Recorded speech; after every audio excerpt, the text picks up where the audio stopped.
All right, Dez Bryant, been out of the NFL for a while now. Remember, he was with the Saints in 2018 for like one practice and ruptured an Achilles tendon. Man. Out for all of 2019. And now, Chris, working out with the Baltimore Ravens. I think the workout will be later this week, not today, but he's got to pass a couple of COVID-19 tests before he's allowed to work out. Even though teams can bring players in, it's not as simple, it's not as clean as it used to be where you just fly in a bunch of guys, you work them out, and you send them home.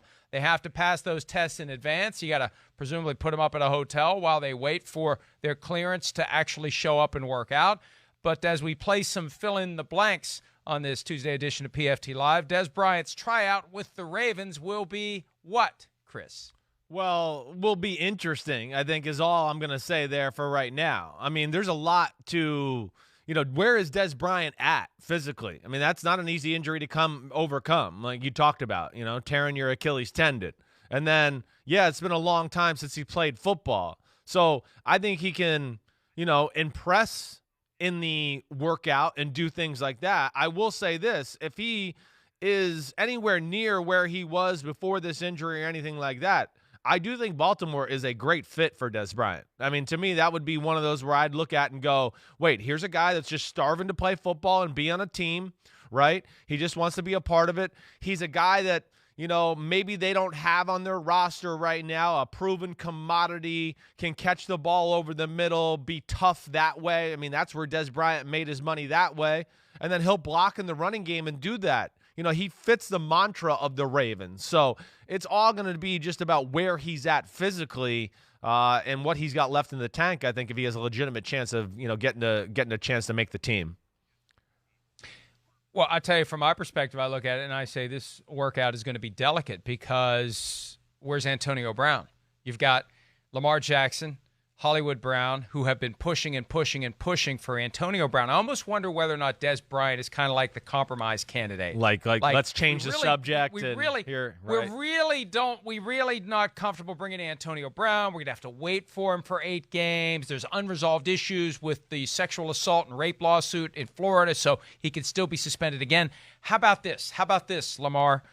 We'll bring in Dez Bryant. And we'll give him a workout, and we'll see how it goes, and maybe we'll sign him. And maybe Dez Bryant is benefiting from the fact that there's so much pressure coming from within the team to pursue Antonio Brown, and the team, I think, doesn't want to pursue Antonio Brown. Dez Bryant is the offering to kind of get this pressure off of them to continue to pursue Antonio Brown. Yeah. So, I mean, maybe. You're right. Well, they're obviously in need of a number 2 receiver. They obviously don't feel comfortable about who they got as number 2 or the fact that it's not a proven commodity. Maybe they don't look at Willie Snead as that 2 guy, and Duvernay, who's a 3rd-round pick out of Texas. Maybe they're just not ready to hand him the keys to the car to be the number 2 guy yet either. Just with the Antonio Brown conversation, now Dez Bryant being involved in it too. This is veteran receivers linked to the wide receiver position in Baltimore. They obviously have a need or something that they don't like about that group altogether. All right, when it comes to calling plays, Browns coach Kevin Stefanski should what, Chris? And this question comes specifically from the fact that Alex Van Pelt, the offensive coordinator, called the plays on offense for the first 2 days of practice. What should Stefanski do? Call the plays or not call the plays? When it comes to calling plays, Kevin Stefanski should call the plays. That's what he should do.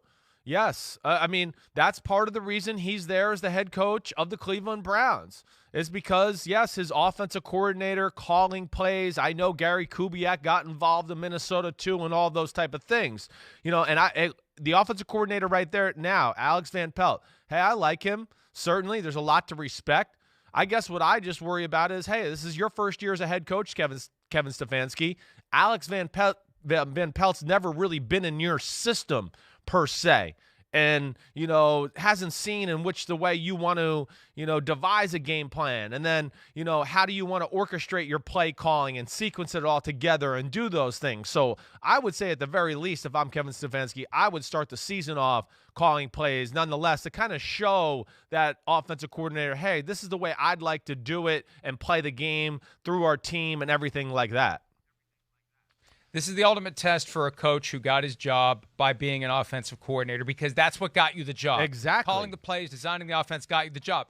But the problem is some guys can't do the macro of running the team on game day and the micro of calling the plays. Jason Garrett comes to mind, and he eventually surrendered calling the plays in Dallas because he couldn't do both. So that's the challenge. So I say this. I got no problem with Stefanski doing it as long as he can do it. He needs to be self-aware, and he needs to be willing to self-scout thyself if he can't do it and delegate it after a season or two. If he can't do it, he needs to step aside from it. All right, quickly on the way out, Chris, we had a couple of defensive injuries yesterday. Robert Alford, the new defensive back in Arizona, Trey Waynes, who went from Minnesota to Cincinnati.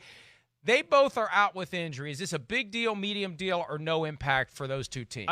Big deal. I mean, the Arizona Cardinals, their pass defense stunk last year. It stunk. They have a cornerback issue there. You know, we know Patrick Peterson's there. He wasn't as good last year. So, you know, Robert Alford was supposed to help that out. That's a big deal. And so is Trey Waynes with the Cincinnati Bengals. I mean, they paid him a lot of money. They paid him like he's one of the top 5-6 corners in football. So that's an expensive loss for them there, you know, opposite of William Jackson. It's going to hurt both their teams. Yeah, look, Waynes was a disappointment in Minnesota, but still, anytime you need help defensively, you need depth, you need healthy corners.